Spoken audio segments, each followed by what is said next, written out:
As the Chinese New Year approaches, the government's debt is causing hardship for migrant workers. As the end of the year approaches, contractors and migrant workers find themselves in dire straits, often facing repression or threats as they seek to recover overdue project funds and wages.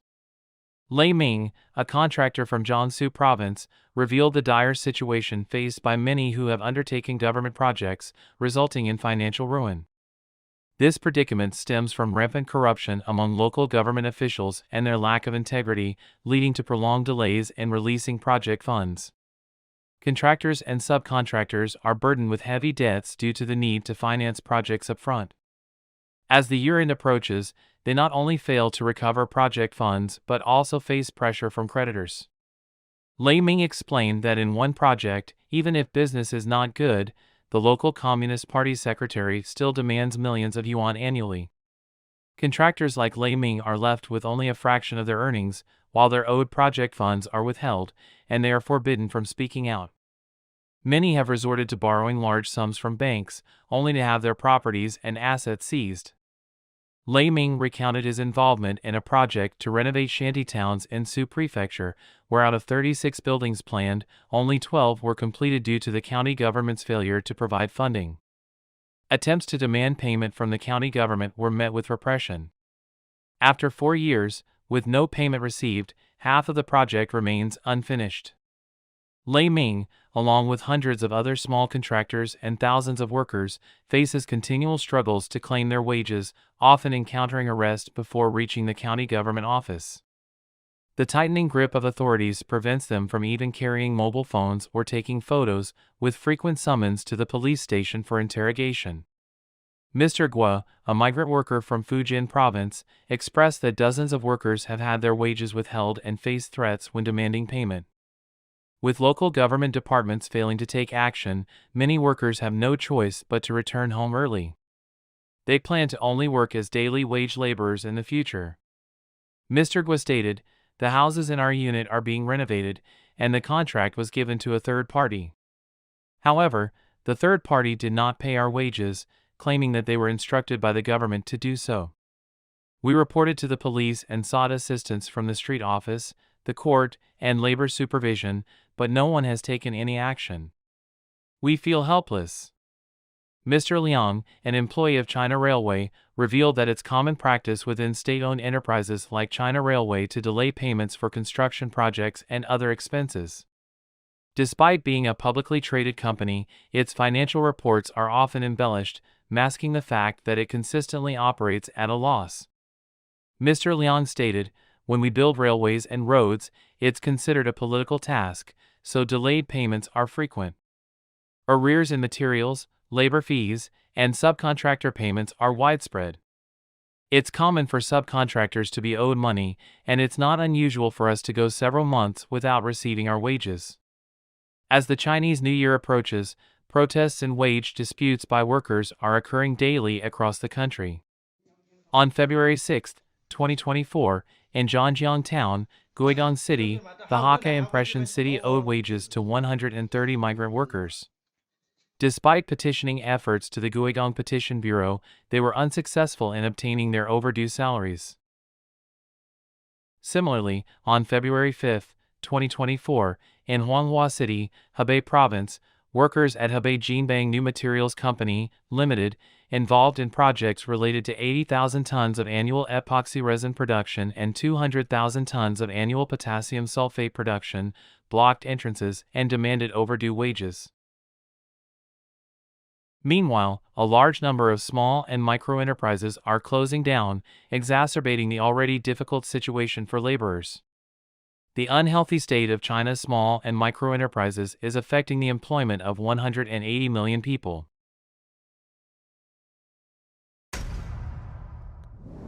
The Chinese economy continues to decline, with a recent survey by the Renmin University of China indicating that more than one-third of small and micro enterprises are financially unhealthy, facing numerous risks that could impact the employment prospects of 180 million people. The China Inclusive Finance Research Institute, COFI, of Renmin University conducted a study titled Financial Health of Small and Micro Enterprises, based on 2,349 questionnaires, and recently released a report on the financial health of small and micro enterprises. The report highlights the need for particular attention to be paid to small and micro enterprises in regions such as Hunan and Shanxi, where the proportion of financially unhealthy enterprises is relatively high. In Guangxi and Chongqing, there is a phenomenon of polarization in the financial health of small and micro enterprises.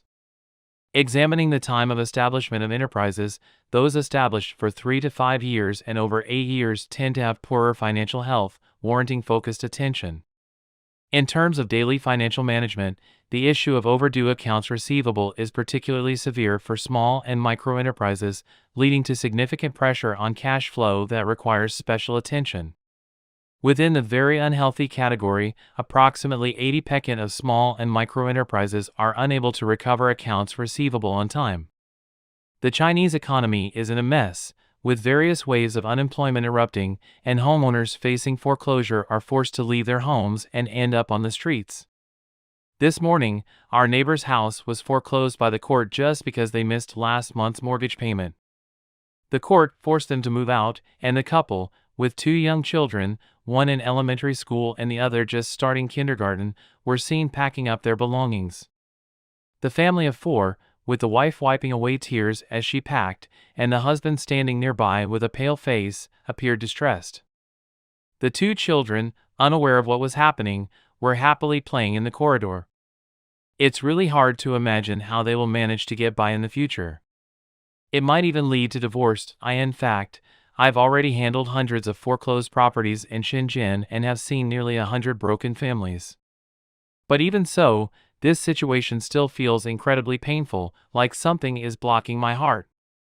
So, I sincerely advise everyone that if you don't have much money on hand and your income isn't stable, be cautious about buying a house. Nowadays, many people buy houses like they buy cell phones. If a couple's combined monthly income is just over $10,000, they dare to buy a house with a monthly mortgage payment of over $10,000. My goodness! This kind of home buying behavior is simply suicidal.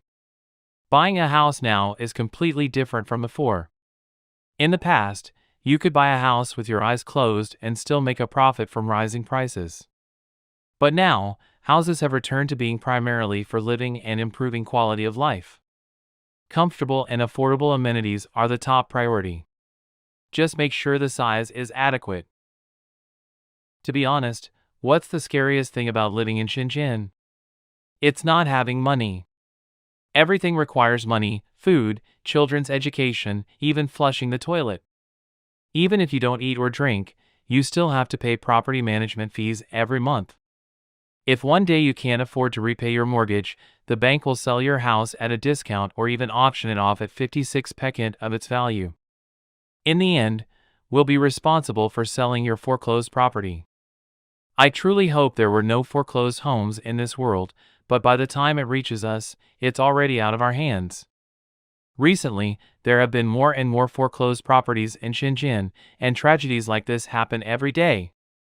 I sincerely hope you won't be one of them. College students working 2 shifts for 6 yuan an hour, only to end up not getting paid at all, has really pushed the limits of understanding. Yesterday, I went for interviews for 3 jobs, and my goodness, I couldn't believe how low the wages they offered were. It felt like a blatant violation of labor laws. The first job interview I went to was at Xi'an Coffee. I had asked them in advance on WeChat about the wage, and for the first 15 days, it's 8 yuan per hour. Can you believe there are people getting paid even less than us at this Xi'an Coffee branch? So, for the first 15 days, it's 8 yuan per hour, and if you pass the barista certification, it's 15 yuan per hour for the next 15 days. If you don't pass, it's 12 yuan per hour. Basically, it's around 2,000 yuan for the first month, 2,700 yuan for the second month, and from the third month onwards, it's just base pay plus performance incentives. Then I thought about it and went for an interview at another place, a convenience store. When I asked about the wage and working hours, they said they pay by the day, 60 yuan for a shift, and a shift is 9 hours long. Plus, the morning shift starts at 7 o'clock. I haven't woken up at 7 o'clock since I was preparing for the postgraduate entrance exam. And now, Just for 60 yuan, I have to start work at 7 in the morning, which means I have to get up at 6. It's outrageous. Even though at this convenience store, all you have to do is handle cash and accounts, and you can use your phone or study, but think about it, 60 yuan a day, if I work for a full 30 days, I'll only make 1,800 yuan, just 1,800 yuan. And who would wake up at 6 in the morning to go to work for 6 yuan per hour? The current situation in the freight market is dire, with many truck drivers unable to afford meals anymore. Many long-haul truck drivers can no longer afford to eat. You may not believe it if you're not in this industry, but it's the harsh reality. Unconsciously, I've been stranded here for 4 days without any work. And it's snowing again. Every morning, I buy a pastry to eat, and for lunch, I get a fast food meal from the cafeteria here, which costs about 15 yuan each. The same goes for the afternoon, another 15 yuan meal. So, in total, I spend about 36 to 37 yuan a day here. I'm not bragging about it. But many drivers can't even afford to eat. I have a few fellow drivers here, and when I offer to buy them meals, they refuse. They say they can just cook an egg in their truck. By noon, when I offer them food again, they say they can just boil a few eggs. I've been trying to treat them for days, but they feel embarrassed to accept.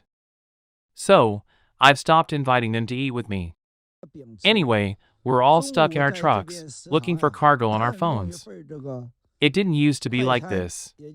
When I first started driving, no matter how far, I would find a hotel or inn to stay. Now, most of us just stay in our trucks. Even though I'm in my truck, I still need to eat. Usually, if there's a restaurant nearby, I'll try to eat there for all 3 meals. But I don't know when it started. Even if there's a restaurant, many drivers are afraid to go. They just cook instant noodles or boil some eggs in their trucks. They all say, saving money is still money. I may not have reached that point yet, but if I keep living like this, I think one day, I'll end up like them, cooking meals in my truck. It's really tough. People from all walks of life are struggling, without seeing any signs of improvement or hope. This is the current situation for ordinary people in China.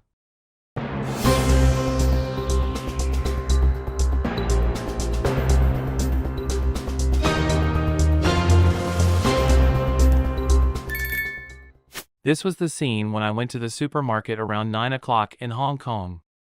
There's no rice, no flour, nothing. It seems like there's not much left. What happened to the street? This used to be very busy, now look at it.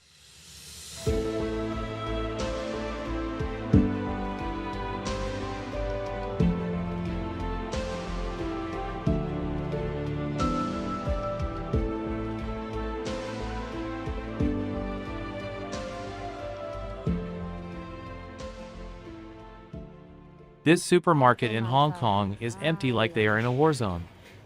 The economic downturn in Hong Kong has been precipitated by several critical factors, with the enactment of the national security law at the forefront, creating a domino effect on the city's economic vitality and global image. This law has induced a palpable sense of apprehension among international investors and local businesses concerned about the erosion of Hong Kong's autonomy and its world-renowned legal and business framework. Adding to these woes, Hong Kong's stringent pandemic measures, among the world's strictest, have significantly isolated the city from both international visitors and its biggest source of tourists, mainland China.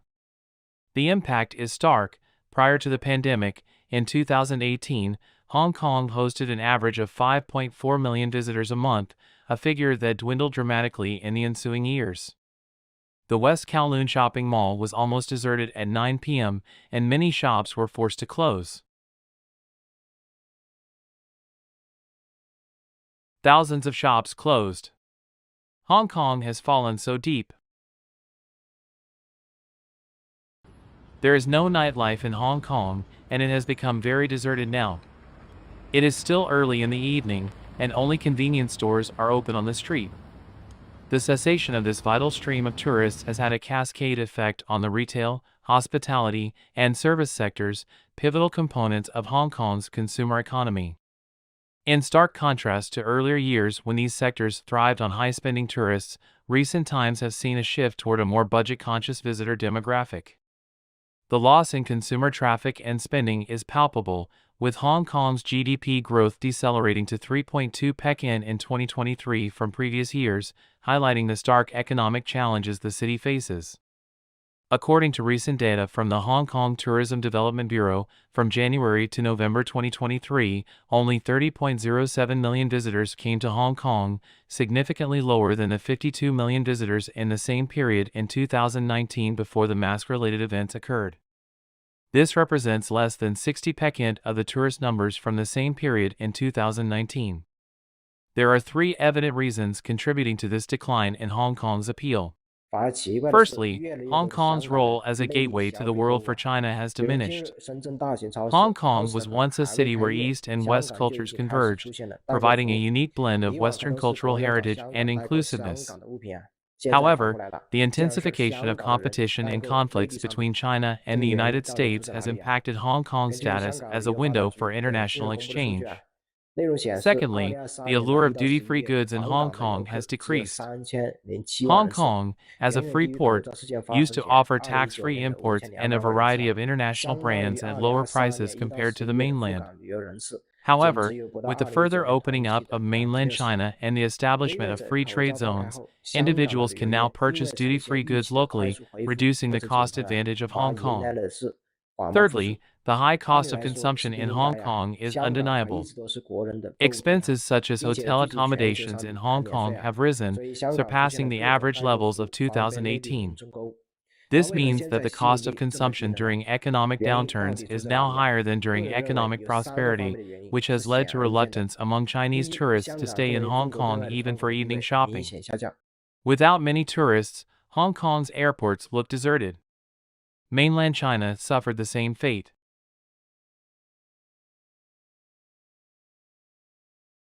This airport looks like it has no one. The ramifications of these overarching issues on local businesses have been profound.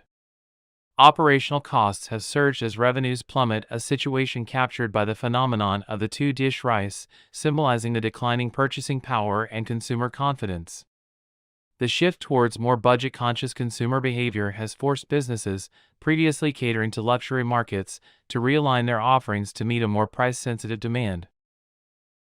This economic downturn was further exacerbated by the allure of cheaper alternatives in neighboring regions, like Shenzhen, which led to a significant outflow of consumer spending from Hong Kong, intensifying the struggles of local businesses.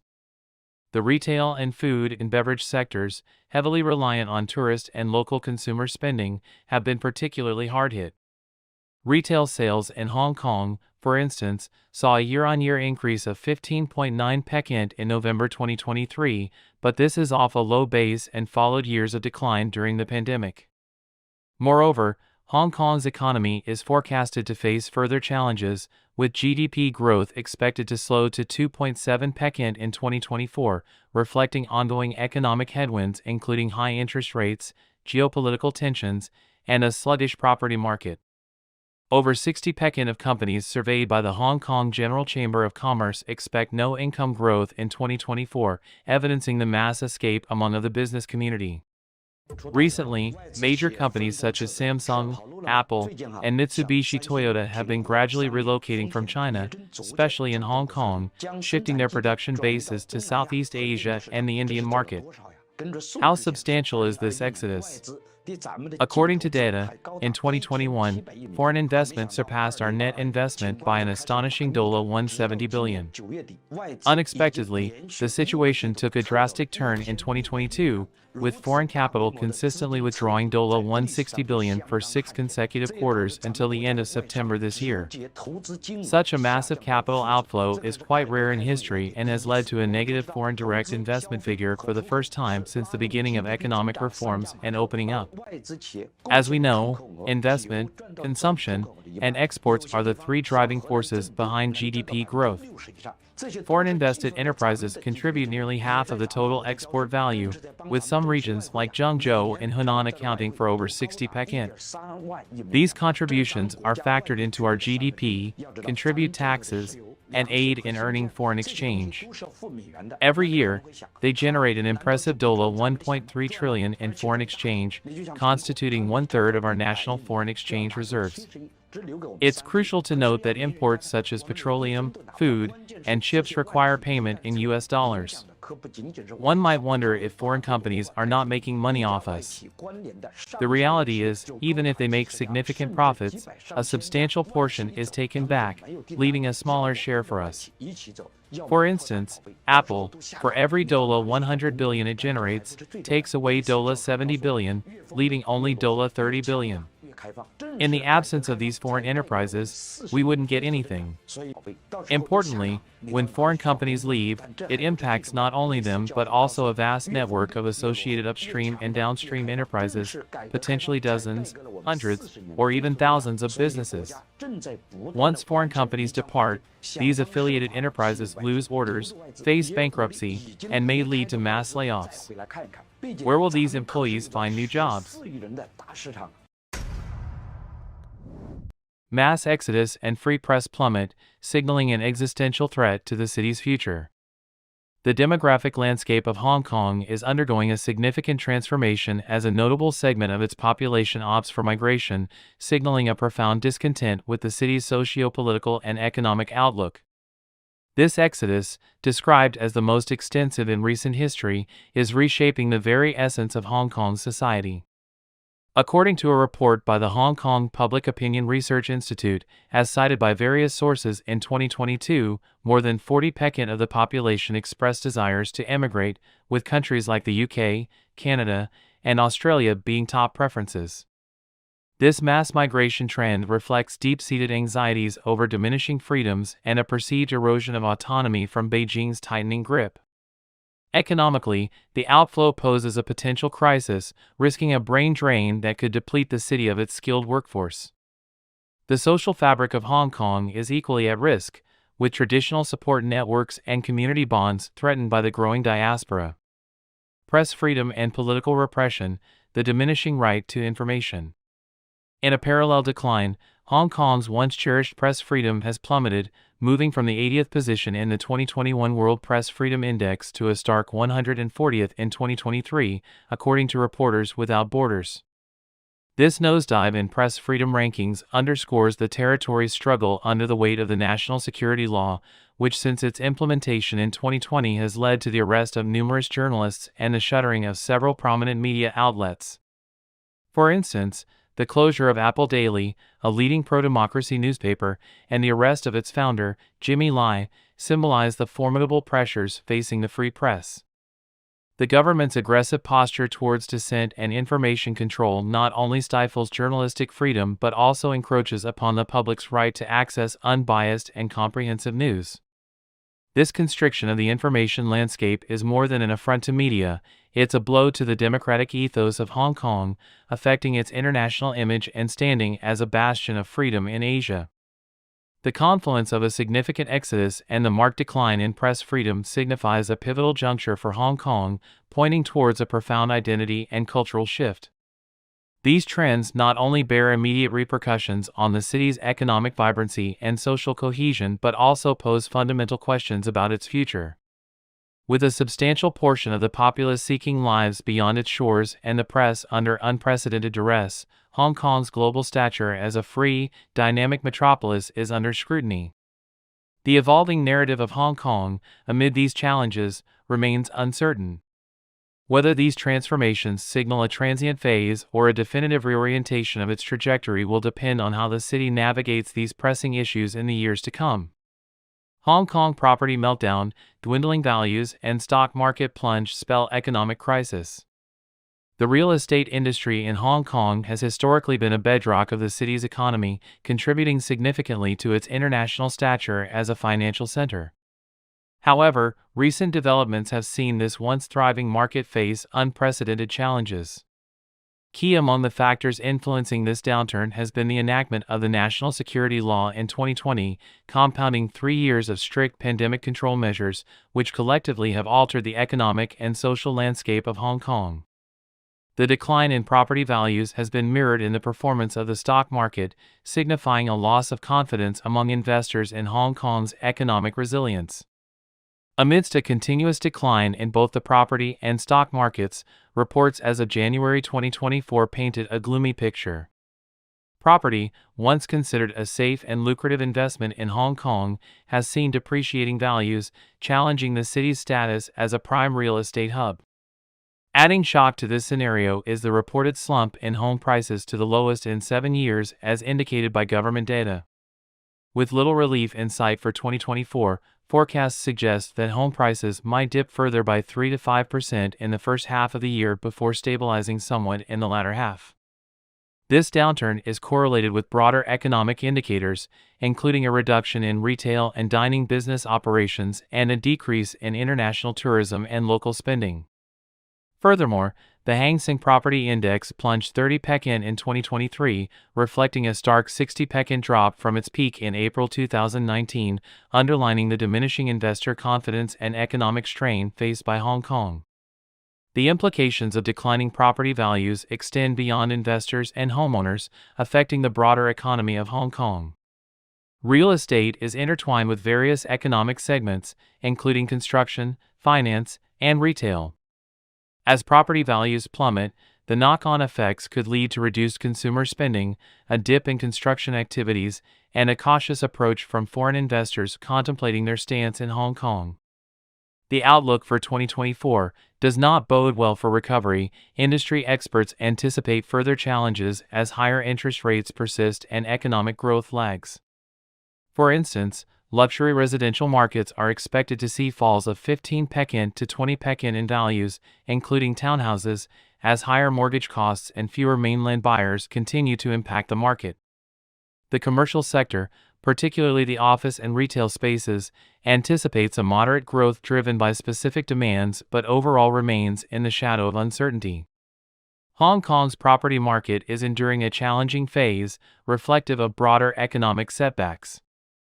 As the city navigates through these tumultuous times, the resilience of its real estate sector, once the envy of many, is put to the test, setting the scene for potentially transformative shifts in one of the world's most dynamic urban landscapes. The recovery path seems arduous and contingent on a myriad of economic, social, and political stabilizations, aiming to recapture the confidence of both local and international stakeholders in Hong Kong's property market. 香港狗啊，我要回啊！这脖子是个头啊，你地下个绑的嘞，香港狗啊，我要回啊110已经到了，但是120被关在飞机的外面，不让进去。问为什么？说根据交通法还是根据什么航空法？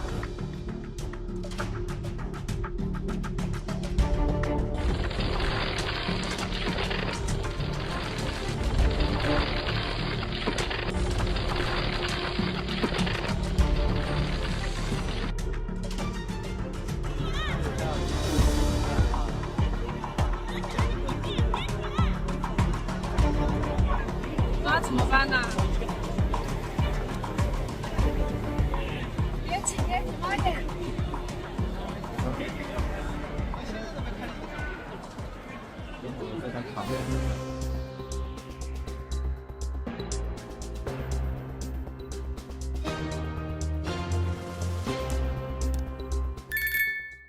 Over 2,000 record emergency visits at Nanjing Hospital in 3-day New Year.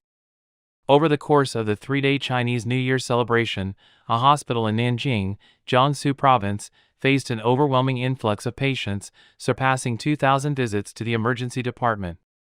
This issue had garnered significant attention on social media platforms by February 13th.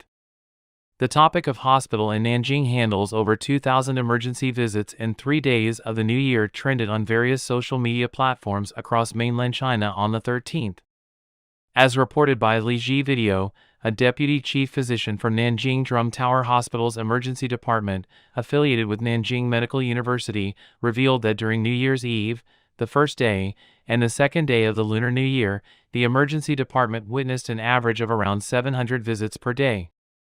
The surge included a notable number of critically ill patients, with approximately 40 to 50 critical cases being attended to daily. Official statistics from the hospital's Weibo account confirmed that the emergency visits had surpassed 2,000 during the 3-day New Year period. Local netizens shared first-hand experiences, expressing sentiments such as, "The 4-infusion hall was packed. I've been battling a cough for 6 days." The surge in emergency visits has turned the emergency room into a mini hospital. Netizens from different regions described experiencing symptoms like fever, coughing, and colds. From Jiangxi, a netizen mentioned ongoing cold symptoms. From Shanghai, another netizen described a sudden onset of a cold at the age of 29, with symptoms of a sore throat and runny nose. A netizen from Guangxi shared concerns about their child's persistent cough and fever for nearly a month. A man stranded for 6 days, survival story on the highway. Recently, there has been widespread attention to a news story about a man who was stuck on a highway for 6 days and 5 nights and ate all his New Year's goods during that time. The man, named Xingang, originally planned to drive from Suzhou back to his hometown in Sichuan to celebrate the Chinese New Year with his family. However, he encountered rare rainy and snowy weather, which caused severe traffic congestion on the highway, leading to his prolonged stay on the road. Xingang recalled that initially, he had brought along some New Year's goods and snacks to enjoy on the journey. However, as time passed and the congestion worsened, food and drinking water became increasingly scarce. Xingang and his companions had to consume all the New Year's goods they had brought with them, and even the service areas along the highway were running low on supplies due to the large number of stranded travelers.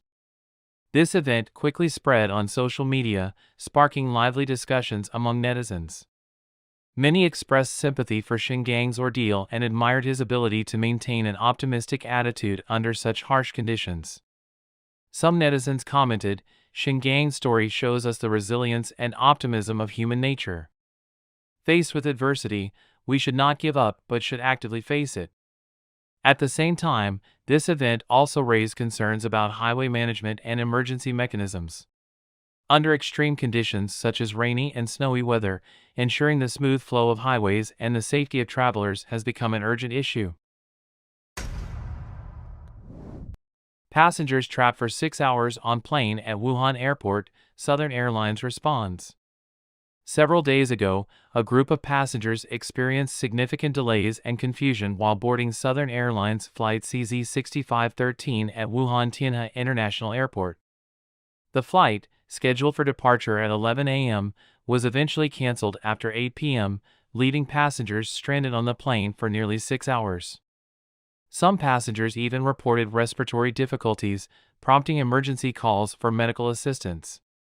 This incident sparked widespread criticism of Southern Airlines service and emergency handling capabilities. One female passenger, in a video circulated online, expressed frustration, stating that they had been on the plane since 3 p.m. until nearly 9 p.m. with elderly and young passengers suffering. Despite claims of weather-related delays, passengers discovered that other flights on the same route had departed as scheduled. Southern Airlines customer service, in response to inquiries, admitted that in cases of prolonged delays, passengers are usually disembarked and provided accommodation. However, passengers were kept on board for nearly 6 hours without a clear explanation or proper arrangements, leading to dissatisfaction and helplessness. Other passengers shared similar experiences on social media, describing delayed flights and inadequate explanations at Wuhan Tianhe International Airport. They emphasized the importance of timely communication and appropriate arrangements in such situations. Southern Airlines quickly responded to criticism, attributing the delays to adverse weather conditions and announcing flight cancellations due to weather-related issues. They pledged to provide support and services to affected passengers. Despite explanations and remedial measures, the incident caused significant inconvenience and panic among passengers. Prolonged delays and lack of clear communication are unacceptable, especially from a reputable airline like Southern Airlines. In light of this incident, questions arise regarding Southern Airlines' transparency, responsiveness, and accountability in handling flight delays. There's a call for reflection, internal improvements, and better service provision to ensure a safe, comfortable, and harmonious travel environment for passengers. Other airlines are urged to learn from this and prioritize customer experience and satisfaction in their operations.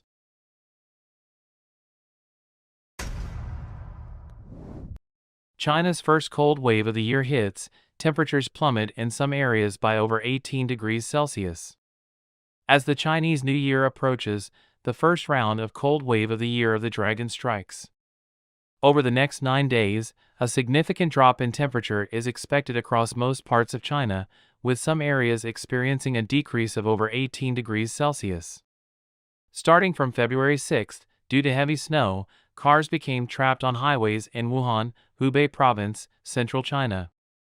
According to the Central Meteorological Observatory, in the next 3 days starting from Tuesday, February 13, affected by the incoming cold wave, the middle and lower reaches of the Yangtze River and areas to the north will experience northerly winds of force 4 to 6, with gusts of force 7 to 9. Temperatures are expected to drop by 4 to 8 degrees Celsius, with some areas experiencing a drop of 10 to 12 degrees Celsius, and locally up to 14 degrees Celsius in the northeast. From the 17th to the 21st, the cold wave will affect most parts of China from west to east and from north to south, with temperatures dropping by 6 to 10 degrees Celsius, 12 to 16 degrees Celsius in some areas, and over 18 degrees Celsius in localized areas. Accompanying the cold wave is windy weather. According to the Central Meteorological Observatory, from the 13th to the 14th, parts of Inner Mongolia, Heilongjiang, Jilin, Liaoning, Xinjiang, Tibet, and Qinghai will experience strong winds. From the 14th to the 15th, parts of Inner Mongolia, Liaoning, Huanghuai, Jianhuai, Jianhan, northern Hunan, central Tibet, and southwestern Qinghai will have winds of force 5 to 6, with gusts of force 7 to 8. Regarding rainfall and snowfall, while most parts of China currently have limited precipitation, the southern regions are expected to see increased precipitation starting from the 14th. According to the China Meteorological Administration's weather forecast, on the 13th, some areas in Inner Mongolia, northeast China, northwest Heilongjiang, the Ili River Valley in Xinjiang, and the northern and eastern parts of the Qinghai-Tibet Plateau will experience light to moderate snow. Parts of eastern Jianghuai, northern Jiangnan, southeastern Guizhou, and northern Guangxi will see light to moderate rain. On the 14th, parts of southeastern Heilongjiang, central and eastern Jilin, northwest Xinjiang, the eastern and southern parts of the Qinghai-Tibet Plateau, and eastern and southern Tibet will see light to moderate snow or sleet, with heavy snow in some areas. Parts of southeastern northwest China, eastern and southern Huanghuai, Jianhuai, northern and western Jiangnan, eastern southwestern China, and northern Guangxi will see light to moderate rain. On the 15th, parts of northern Xinjiang and northwestern Yunnan will experience heavy to torrential snow, with heavy snow in some areas. Parts of northeastern Inner Mongolia, northwestern Heilongjiang, southern and eastern Tibet, and the western plateau of Sichuan will see light to moderate snow or sleet. Most of Jianghuai, Jiangnan, eastern southwestern China, eastern Yunnan, northern and western regions of South China will see light to moderate rain. As the cold wave continues southward, from the 19th to the 20th, Huanghuai, Jianhuai, and Jianghan will experience rain turning to sleet or snow, with small to moderate rain in areas south of the middle and lower reaches of the Yangtze River, and locally heavy rain. Parts of Huanghuai, Jianhuai, Hunan, Guizhou will experience freezing rain.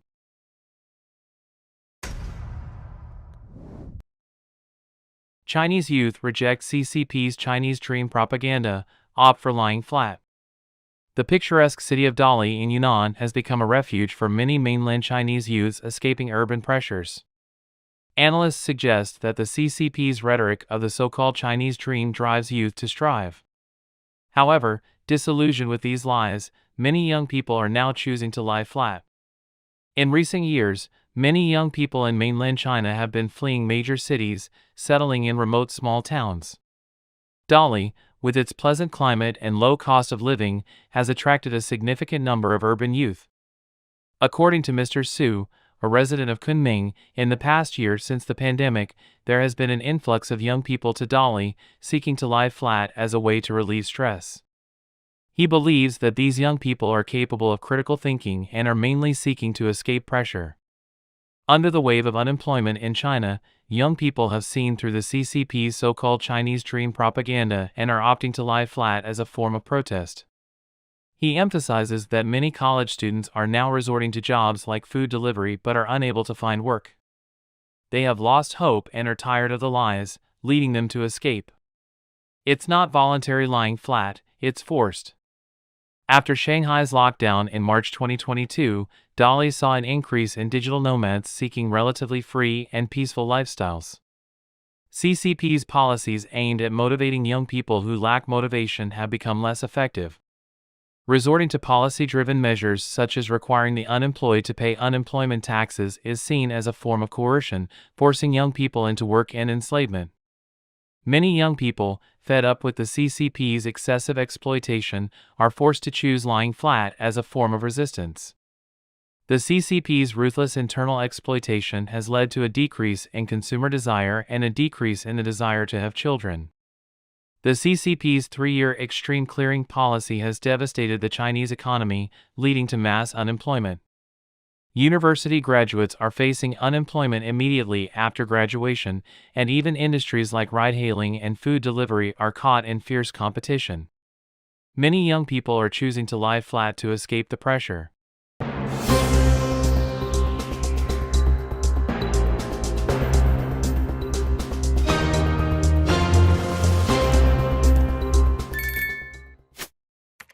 One year, 2 tanks of gas, exploring the world of abandoned cars in Shenzhen. In Shenzhen, there's a phenomenon known as 1 year, 2 tanks of gas, and locals amusingly refer to it as ghostly worry. Behind me is a unique collection of what's called Guangdong's zombie cars. These vehicles are only brought out during the Chinese New Year, and some are in such disrepair that attempting to drive them today might prove futile. Now, let me take you on a tour. Do you see any zombie cars around here? Next to me is a Toyota Crown. Can anyone tell me how it ended up here and what purpose it serves? Look at the state of this car, it's already in a dilapidated condition. Can you guess the model of this car? It's a Honda Xi'an. The vehicle shows signs of damage and neglect, probably from being parked in this spot. Notice the flat tires and the puzzling decision of the owner to abandon it in this condition. Over there, you can see a BYD G3 and a Geely England. These cars, likely from the early 2000s, are surprisingly still in this location. Next to them is an Audi A4, and there's even a hybrid, the Cherry Xi'an. I'm puzzled right now. While we can disconnect the small battery, what about the large one? Leaving it here for a year, will it deteriorate? And look at the Cherry Tiggo nearby, it's almost unrecognizable. The paint has peeled off, and even the metal is cracked. These seem like abandoned and scrapped cars. I'm curious about the owners. Where are they? What's their rationale for leaving these cars here? Notice the Cherry Ruihu, completely transformed and in a deteriorated state. The paint has burst open, and even the metal sheet has cracked. These seem like scrapped cars. I wonder where the owners of these cars are. I'm also curious if selling the scrap metal could fetch a few thousand yuan. Moving on, there's a BYD S7, possibly the predecessor to the Tang model. Back then, BYD didn't have plug-in hybrids with Great Wall, Geely, and Changan. This car has transformed from white to yellow. Here's a Changan Weipai VV5, one of the better-looking models in the Weipai series. Unfortunately, its sales declined after a facelift. Even a Mercedes-Benz E-Class is parked here. Look at this place, it's scratched, and there's even an Audi A4. Is it worth saving a bit on parking fees? This place has been scraped clean, including an Audi A4 up front. Is it worth saving a bit on parking fees? Looking at all these cars, most are worth just over 100,000 yuan. This is a true reflection of our ordinary lives.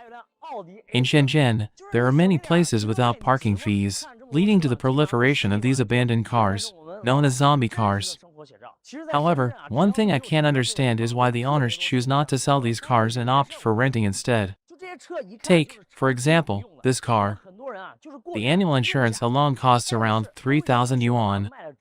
With tires in this condition, replacing them would cost about 500 yuan. Basic maintenance, which is essential, would add another 500 yuan. For a casual drive during the new year, spending 4,000 yuan to rent a better car would seem like a more sensible choice. That's without considering the depreciation of the car itself. If it were you, would you choose to rent a car or buy one and leave it like this? Yesterday, there was a fire on the mountain, and white smoke billowed. 5 or 6 fire trucks were here for rescue. We wanted to get close to see what was happening, but were stopped by staff, citing the dangerous situation. The ground was noticeably wet, possibly from the water sprayed by the fire trucks. However, some car owners hadn't moved their cars, even in such a risky situation. It's concerning to think that these cars, running on just 2 tanks of gas a year, could catch fire. But, part of me hopes they do catch fire, prompting a response from the fire department. As we continue walking, we see the aftermath of the fire. The cars are reduced to shells, and the tires and everything else are burnt. The owners must be devastated. Inside the cars, only a few seats remain. These cars are parked in industrial areas, and the ones inside are clean, unlike those outside resembling vehicles from a post-apocalyptic world. People may ask why these dirty cars are parked here. It's because the parking is free. Even though it's a dirty place, finding a parking space elsewhere is difficult. You might think this is a dirty place, but if you drive out and come back, there won't be any parking spaces. It's a sought-after spot, available only once a year during the Spring Festival. People look for these spots to park, understanding that for the rest of the year, it will be challenging to find such spaces. In less than a month, after the 20th, these dirty cars will disappear. On the way home, we won't see these dirty cars. Instead, there will be clean ones. You won't be able to distinguish between the cars that only use 2 tanks of gas a year. When the Spring Festival arrives, these car owners activate their nuclear weapons, beautifying their cars and ensuring they're in top condition. They start their journey home. As for them, driving only happens during the new year. This saying is a joke about those who only use 2 tanks of gas a year. Some spend tens of thousands or even hundreds of thousands to buy a car, only to keep it parked and spend on insurance and maintenance. It might not make financial sense, but for rural residents, having a car is essential, especially for those who have moved from the countryside. Having a car is not just about convenience, it's about dignity and societal expectations. While some argue that buying a car is not cost-effective and is a waste, these car owners are well aware of the expenses. Yet, they endure it for the sake of their own convenience, face, and societal acceptance. In rural areas, everyone must have a car, and not having one can lead to judgment. Despite the infrequent use of these cars, owning one is a necessity, and for many rural residents, it's the only way to navigate their daily lives. Exposing the phenomenon of abandoned zombie cars on the roadside, why owners hesitate to scrap their vehicles. In modern society, cars have become the preferred means of transportation for many individuals. Compared to electric bikes and bicycles, cars offer greater range, comfort, and safety. However, the operational costs of cars can be significant. With the continual increase in fuel prices, many car owners are dismayed by the expenses associated with fueling up, which can accumulate to tens of thousands of yuan per year, leading to dissatisfaction among numerous individuals. Nonetheless, once individuals have invested in a car, allowing it to sit idle at home is not a viable option, as it would depreciate annually, proving to be economically inefficient. However, over time, car issues begin to emerge gradually. While some minor problems can be resolved through simple repairs, major issues involving critical components such as gearbox malfunction or oil leakage may persist even after repair. For models exceeding 20 years of service, it may be time to consider scrapping them. Have you noticed the abandoned zombie cars lining the roadside? Why haven't they been taken to the vehicle management office for scrapping? Let's delve into this matter together. Firstly, vehicles approaching or surpassing the scrapping deadline cannot be disposed of by their owners. Some individuals may contemplate selling their vehicles as scrap metal after scrapping, but this constitutes illegal behavior and could result in penalties if discovered. Secondly, the process of towing scrapped cars to the vehicle management office is cumbersome. Owners must first navigate through the various departments to handle scrapping procedures. Upon completion, if all documents are in order, they receive a motor vehicle scrapping certificate, which is then submitted to the scrapping company. Obtaining this certificate is challenging as many documents and procedures may be unavailable, necessitating the printing of various documents at the owner's expense. After submission, approval may take up to a week. If documents are incomplete, multiple trips to the Vehicle Management Office are required for resubmission, consuming both time and effort. Lastly, and most crucially, subsidies are meager. Some private cars receive subsidies of only a few hundred yuan after scrapping. Even luxury cars worth hundreds of thousands or millions of yuan may only receive subsidies of over 1,000 yuan. In contrast, selling a 1-ton car as scrap metal can fetch at least 3,000 to 5,000 yuan, with luxury cars selling for over 10,000 yuan. Consequently, many individuals opt to abandon their scrapped cars on the roadside rather than undergo the scrapping process at the Vehicle Management Office, a decision born out of necessity. These cars, known as zombie cars, are mainly used during the Chinese New Year and are mostly owned by rural migrant workers. They sit idle for most of the year and are only driven when the workers go home for the holidays. Even though they're hardly used, these cars lose value over time and cost money for things like loans and repairs. It's also tough to get rid of them officially because of all the paperwork, and the money you get for scrapping them isn't much. So, many owners just leave them sitting around instead. These abandoned cars come in all shapes and sizes, from regular ones to fancy ones, showing that this is a big problem. It's not just about money, it also shows issues with how cities are growing and how people get around.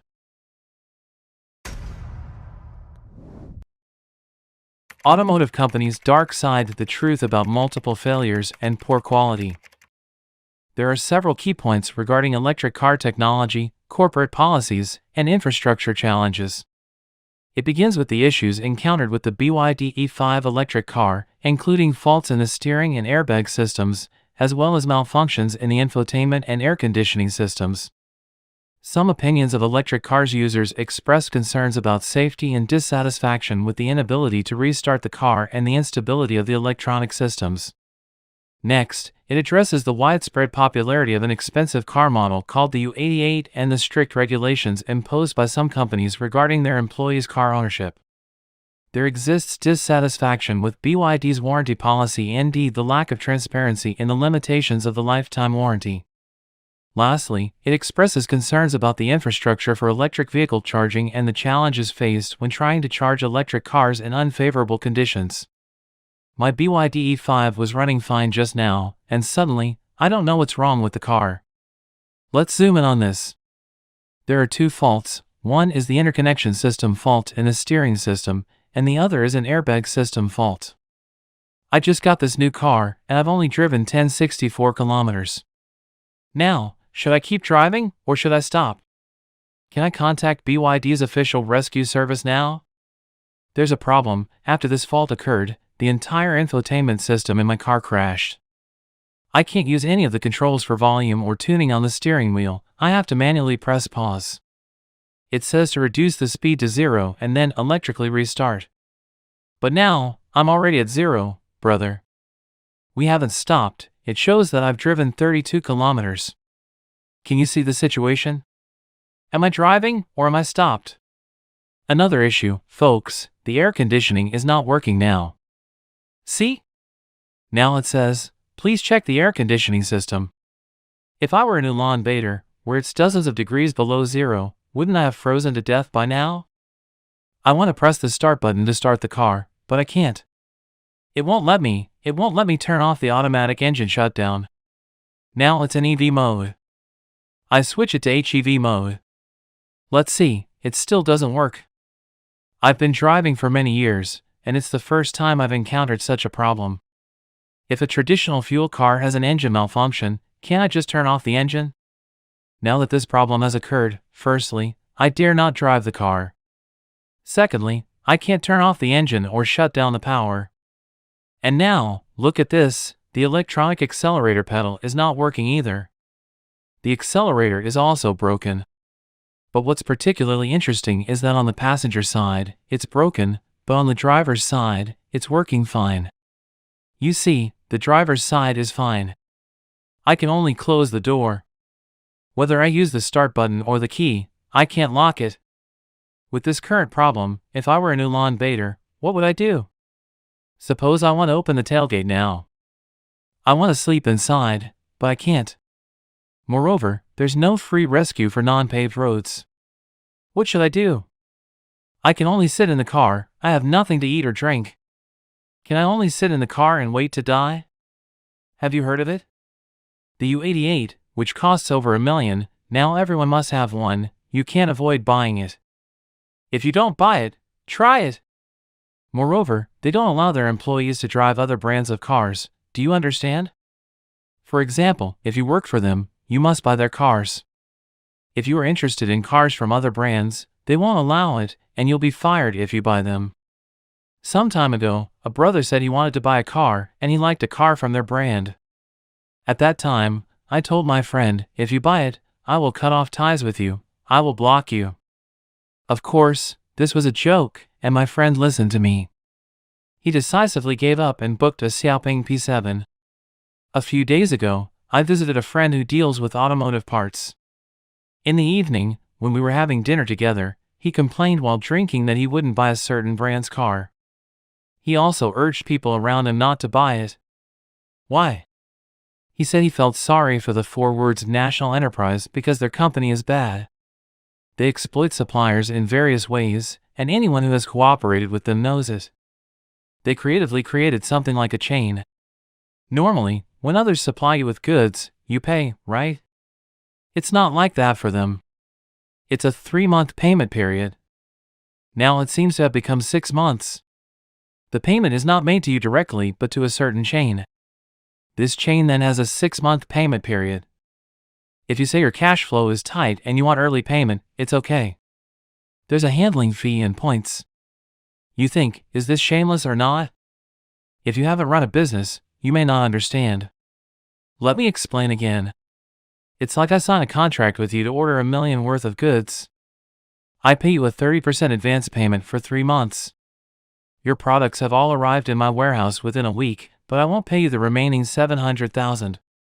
I'll give you a $700,000 acceptance, like an IOU. If you want immediate cash, you can only discount it at a 30%, 20%, 10%, or 5% discount. Otherwise, you have to wait for 6 months. Think about it, how much interest will you have on this $700,000 in 6 months? If you're short of $700,000, do you have any money to turn around for your next big order? Here, I'm just giving a small example. If it's $1 million, if it's $5 million, think about it. Go to Dongwon and inquire about how many machining bosses are dragged to death by the payment period. Some people dare not do it anymore, and they are seriously lacking business spirit. The terms clearly stated in the contract are often subject to various additional conditions, and cleaning up accounts becomes even more difficult. BYD, you can't afford to play like this. You promised a first-round vehicle owner's lifetime warranty. Now, I bought it, drove it for 10 months, and they tell me that my lifetime warranty is gone. Let me show you inside. It says that if you drive more than 30,000 kilometers in a year, you won't enjoy the lifetime warranty. They wave the banner of a lifetime warranty and then impose many restrictions. The most annoying thing is that when buying a car, the salesperson doesn't tell you about these restrictions. After buying, they say that the restrictions take effect after signing a contract, and they didn't even sign a contract with me. What should I do now? Has anyone experienced the same situation as me? Get in the car. You see, the country always encourages people to buy electric cars. Buy an electric car. On the highway. Look at so many charging stations. None of them can be used. And there are only 2 that work. Look at so many cars queuing up here. Isn't this killing people? Don't listen to the nonsense about charging for 5 minutes and a range of 300 kilometers. Does your car support it? Does your car support charging stations? When you need the fastest charging speed, isn't it on the highway in the service area? Do you know that most of the service areas in China are supplied by the state grid? How powerful are most of the charging stations there? 60, 80, 90, and even bigger, 120 kilowatts. This was just newly installed by the state grid.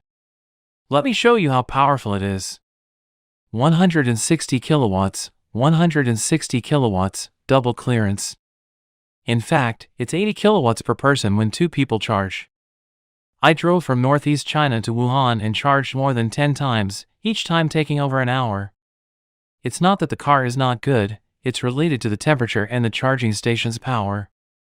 If you want to be 80% full in 10 to 20 minutes at a high service area, wait a few more years. In recent years, due to the continued decline of China's economy and the authorities' implementation of a 3-year epidemic containment policy, the private economy has been impacted heavily. The hospital closed, the hospital director declared bankruptcy, and hospital staff were helpless because they had not received salaries for a long time. A series of worker protests took place, some even climbed onto the roof of the factory to riot. Next were the struggles against the government to regain land use rights and reclaim justice.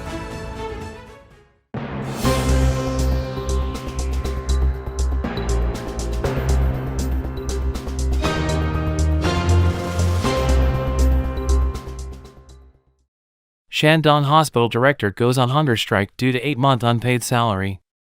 Recently, a video circulated online showed that Zhou Hongsheng, director of Southwest Lucy Hospital in Yanggu County, introduced the current status of the hospital's debt to hospital employees, saying that all employees have not been paid for 8 months, and 601 people, including resigned employees, are facing unpaid wages. The total amount of unpaid wages in Social Security exceeds 45 million. The hospital has almost run out of medicines and materials and will be unable to operate immediately.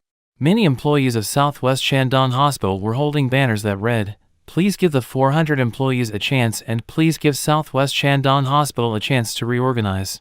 According to reports from Top News and Xi'an, Ms. Liu from the Human Resources Department of Southwest Shandong Hospital said that it is true that the hospital owes 601 people more than 45 million yuan in salary, and the hospital has not yet found a solution.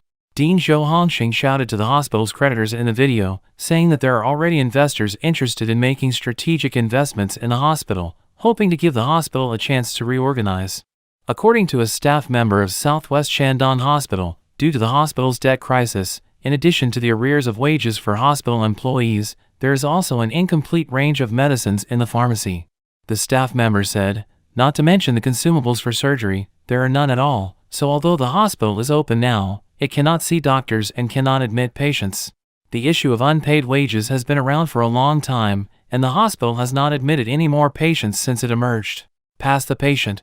According to Dewan News, Southwest Shandong Hospital is a key construction project in Shandong Province.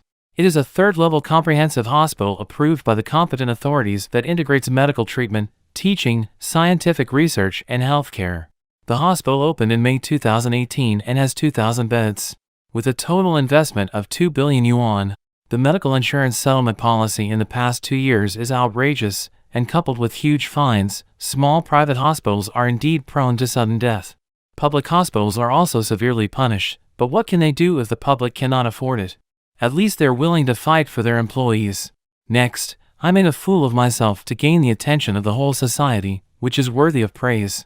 Some witnesses posted on Weibo and revealed, the purpose of the dean is to attract the attention of creditors. The current situation is that the creditors will not talk to you and there is no communication channel. If you go to Beijing to find the creditors, they will not meet you at all. It is really a helpless move. China faces a bleak New Year economy amid deepening economic crisis. The current business landscape in China is undergoing noticeable changes, revealing deeper economic challenges and evolving consumer behaviors. As the country transitions into the New Year holiday season, a stark contrast emerges from prior years, reflecting broader trends and concerns within the Chinese economy. On February 5th, 2 construction workers climbed to the top of the building to beg for wages at Love City in Lianqi District, Baoding, Hebei Province. Also on February 5th, Qingtai, Hebei, Qinshan Mengxianglan project arrears wages to workers. Workers hold up banners to demand wages. Diminished consumer demand. A significant drop in consumer demand is a primary factor contributing to the current state of the business environment. After enduring 3 years of the pandemic, the economic fallout has led to job losses and reduced incomes for many, weakening their spending power.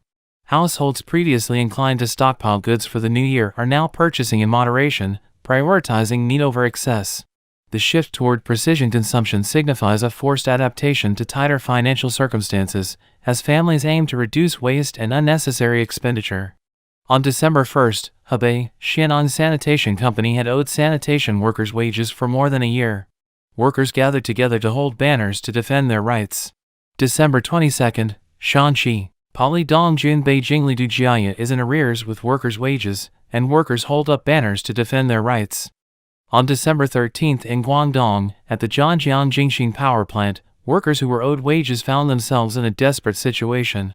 Driven to the brink, these workers sat on the rooftop, contemplating jumping as a form of protest. Migration patterns. The return of migrant workers to their hometowns also plays a role in shaping the current business scenario. With the pandemic receding and a sudden drop in orders, many migrant workers, who traditionally remained in cities for work during the new year, have found fewer reasons to stay. This exodus has led to a rapidly decreasing urban population around the holiday season, further dampening sales in physical stores traditionally reliant on this demographic's purchasing power. December 9th, Jining City, Shandong Province. Chengdu Poly and Guangyu Lake Company are in arrears with workers' wages, and workers hold up banners in front of the company to demand wages. The rise of online shopping. The increasing preference for online shopping among younger consumers is impacting brick-and-mortar stores. E-commerce platforms offer competitive prices and convenience, attracting a sizable portion of shoppers who would otherwise patronize physical stores.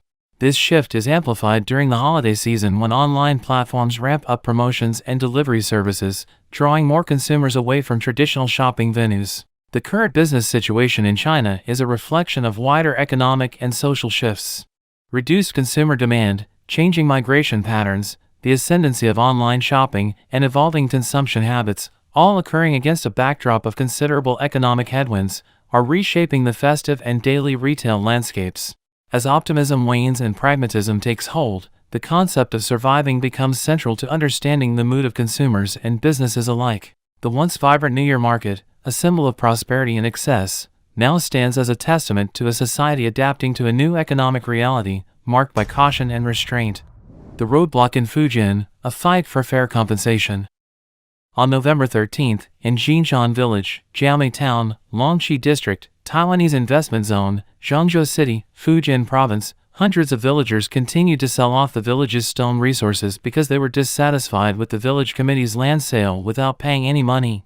Then blocked the entrance to the village, causing serious traffic congestion on this section of National Highway 228 from Xiamen to Zhangzhou, and a large number of vehicles were stranded. It is understood that on July 20th this year, Shanghai Huachang Group acquired 140 acres of land in Jinshan Village for 530 million yuan and planned to build a hotel, but the villagers have not received compensation so far. Another video from November 13th showed that hundreds of villagers gathered at the gate of the construction site to protest. A villager in Jiamei Town, Zhangzhou, there are many demolitions in Jinshan Village, and the compensation is very small. The money has not been taken. Some unit in Shanghai is going to build a hotel, but the construction has not started yet. Villagers in Jiamei Town disclosed that land in many local villages was forcibly expropriated and the compensation was very low, only tens of thousands of yuan per acre. Some of the compensation was embezzled by local officials. Many villagers did not receive compensation. Some people have been defending their rights for more than 10 years. There were no results and they were suppressed. Another villager in Jiamei Town, Zhangzhou, several villages here in Jiamei have occupied land for real estate development. Our own land has been expropriated, but we have not agreed and have not been compensated. It has been delayed for more than 10 years. It's been years since we appealed several times, but to no avail. Public information shows that there are thousands of companies in Jiamei Town, and the town is continuing to expropriate land. As of May 2023, the land acquisition scope involves 8 towns and 17 villages, including Jinshan Village, Dongshan Village, and Quoto Village in Jiamei Town. The strike in Hebei, a market in despair. Also on November 13th, thousands of merchants went on strike outside the Shanghai center of Chenghuanqing International Auto Parts City in Shanghai County, Langfang City, Hebei Province to protest against the auto parts city's breach of contract and rent increase. Some merchants said that after they had just paid their rent and management fees in October, the auto parts mall violated the contract in November and demanded an additional rent of more than 20,000 yuan. In the economic downturn, they really can't stand it. A merchant at the Huanqing Auto Parts City in Langfang City, rents are expensive now. Now this one has to go up to 23,000 to 29,000. It's so much more money. It's increased by more than 30%. It used to be 70,000. It's just that prices should not be raised at this time. In the past 3 years of the epidemic, they have not waived a penny. This year, it is more difficult to do business than before. If prices continue to rise like this, many people find it unbearable. Just now, many people said that they cannot rent and move. Gone. Some merchants also said that they increased the rent without giving any reason. It was obviously a rent increase, but they said it was an increase in management fees. Another merchant at Langfang Huanqing Auto Parts City, there is no reason. I am just telling you that the management fee will be increased by more than 20,000 yuan, and then I will ask you to place an order. Who will talk to you? No one will talk to you. The rent may be included in the tax, but the management fee is not paid, so it has been increased to, based on the smallest household of 100, it used to be more than 70,000 yuan, but now it has increased to nearly 100,000 yuan, which is equivalent to collecting 2 management fees. It doesn't matter in any industry, if you raise the rent for no reason, you say it's the management fee that's being raised. China's economy is in a dire situation. Businesses eat each other to survive. The incidents described above underscore the deep-seated issues within China's modernization efforts, revealing a troubling pattern of authoritarian overreach and disregard for the concerns of its citizens. These instances exemplify the stark contrast between the Chinese government's grand developmental ambitions and the genuine grievances of the people, who are increasingly resisting policies they view as oppressive and unjust. The Chinese government appears to be at a perilous crossroads, where its determination to assert control clashes with the growing discontent and resistance from grassroots movements. Rather than adopting a more responsive governance approach, the authorities seem intent on stifling dissent and suppressing voices that question the equity and fairness of their policies. The resolution of these protests is indicative not of a harmonious balance between developmental goals and public consent, but rather a demonstration of the state's willingness to quash any opposition to its heavy-handed rule. As China forges ahead in its pursuit of global dominance, the incidents in Fujian and Hebei serve as alarming reminders that progress, as perceived by the ruling regime, comes at the expense of individual rights, social justice, and public welfare. The echoes from these regions paint a bleak picture of a nation advancing without regard for the well-being and aspirations of its people. In contrast to the optimistic tone of the original text, the road ahead for China seems fraught with challenges and potential social unrest. The protests in Fujian and Hebei are not just isolated incidents but rather glaring examples of a systemic issue within China's governance, indicating a disturbing trajectory that prioritizes state control over the genuine needs and desires of its populace.